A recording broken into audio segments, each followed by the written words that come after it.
The UK Home Office is trying to reduce the number of unskilled foreign workers in the UK to the barest minimum. And one of the strategy they're planning to put into place to implement this is to reduce the number of duration for post-study work visa from 2 years to 6 months. And I will share with you guys full detail on how this is going to go about and my personal opinion as regards the current information going around the UK as regards international students in the UK. So if it's anything interesting, don't go anywhere, keep watching till the end. Hello guys, my name is Daniel. I currently reside in the UK and I share videos around traveling abroad. So if you're looking for a place to get updated and first-hand information, click on the red subscribe button below to join the amazing growing family. And for my returning subscribers, thank you guys for the love. Thank you for being here. I really do appreciate you guys. So without further ado, let's get right into the video.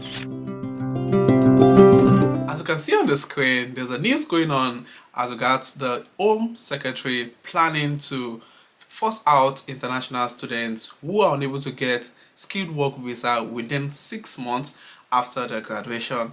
And this has raised a lot of panic among current international students and prospective international students. And in this video I will share with you guys my opinion and every detailed information as regards this information. Now, as an international student in the UK, you're allowed to stay back in the country after your program for 2 years on a visa known as the post-study work visa. And with the plan of the UK Home Office Secretary to reduce this duration to 6 months, as you know, raised a lot of questions from both government officials, immigrants, and most especially international students in the United Kingdom. Now, this particular information or this news says that roll over foreign students as Home Secretary Sule Braverman pushes for visa change that would force them out of the UK if they haven't gotten a skilled work visa 6 months after graduation. The UK Home Secretary is at the center of a new rollover for students after moving to cut the amount of time they can stay in the UK after graduation. Currently, those traveling to study in Britain can stay on for 2 years after completion of the program. Now, when the UK Secretary made this proposition, now there's been like from the Department of Education, there's been like a lot of resistance to this proposition.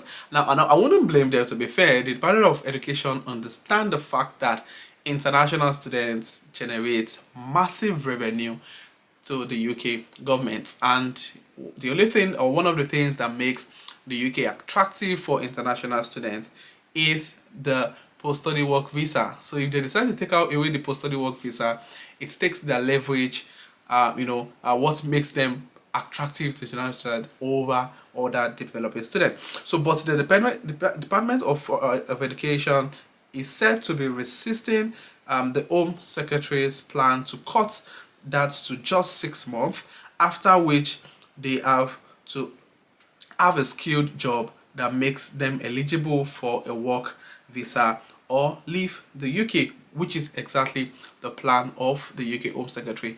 You leave the UK if you can get a job after 6 months of completing your program. So imagine after spending £15,000 in the UK, you don't even get a chance to go on the post-study work visa, take up internship, apply for graduate role, apply for experienced job roles, and then later move to skilled work visa, because most people who are coming to the UK on a 1-year master's program don't get a chance for internship, and the only way they can do this is to apply for the post-study work visa, get internship done in the first year, and they build up skills and expertise before applying for jobs that can sponsor them to stay back in the UK. So with this proposition, it makes it difficult for international students coming to the UK to stay back in the country, because it's no longer about the degree now, it's about the skill you're able to bring forward to the table if you're trying to get a job in the UK upon completion of your program.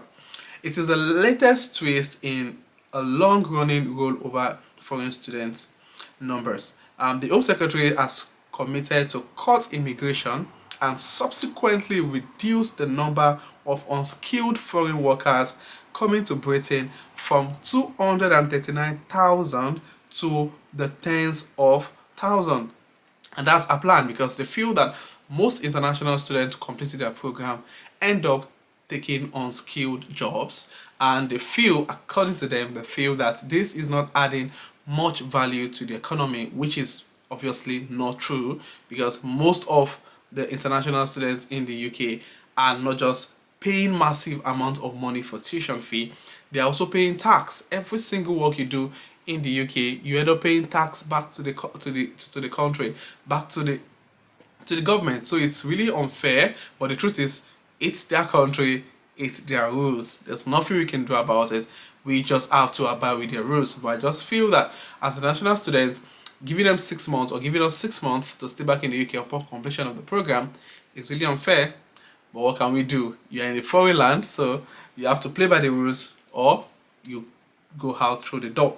So as part of that, she wants to reduce the number of international students who can apply for a graduate post-study work visa, which allows any student who has passed their degree to remain in the UK for at least 2 years.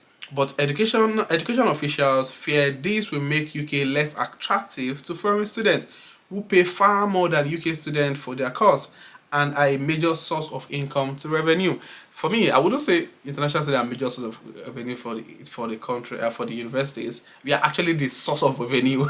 To be fair, many of international students in the UK can attest to the fact that they hardly get British or white people in their class, especially for those doing master's program. So we are the ones in that program. So if you're an African, you get probably see people from Asian countries, people from China in that same class. It's for my class, MBA class, we're over 100. There's no one single British person in my class. We are all Africans, we are all immigrants, most of them are Asians. So we are practically paying times 4 of what international students are paying. For my course in University of Sunderland, it's now £17,500.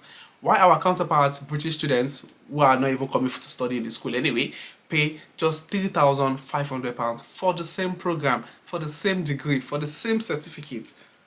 How ridiculous is that? And this is the same country where you're applying for a job and there's only one slot and you and the British person is applying.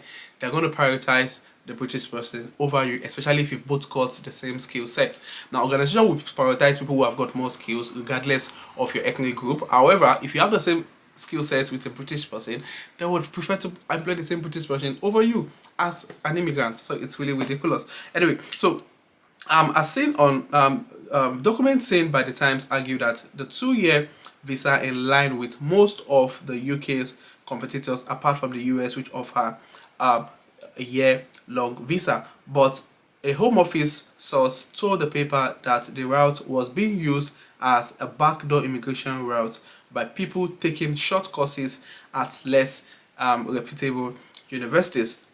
Now, figure released by the Higher Education Statistics Agency last week showed that there was almost 680,000 foreign students in 2021-2022 academic year, with non-EU outnumbering EU students by almost 5-fold.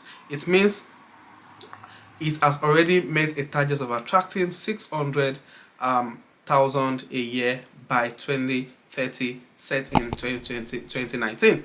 Now, among other measures being considered by the Home Office is restricting visa applications only to those who have completed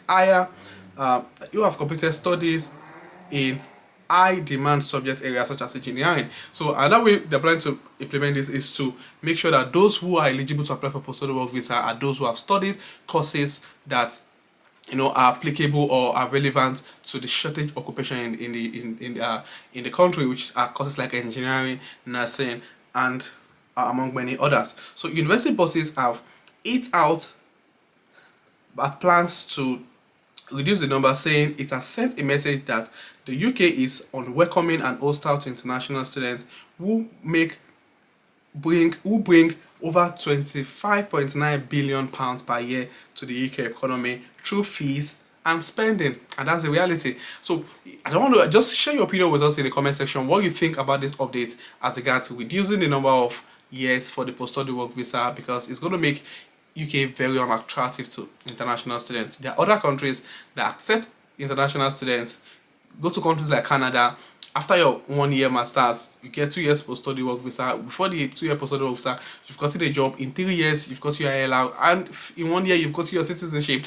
But the UK, you go through lots of years. The route is really long and tiring, and they're still making it frustrating for immigrants and making it unwelcoming for immigrants to stay back in the country.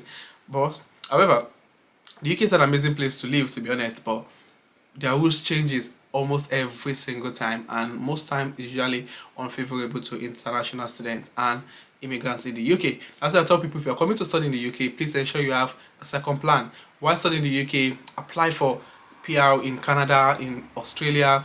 Just make sure you have other options in case this doesn't work out as planned, or you're able to get a skilled work visa upon completion of a program, so you don't get stuck in this country or end up getting a 5 years visa as an healthcare worker. So that's that about this video. If you find this video resourceful, click on the like button. If you have any question, state in the comment section. If you're coming across this channel for the first time, click on the red subscribe button to join the amazing growing family. And for my returning subscribers, thank you guys for the love. I really do appreciate you guys. So this will be the end of this video, and I'll see you guys in the next video. Thank you.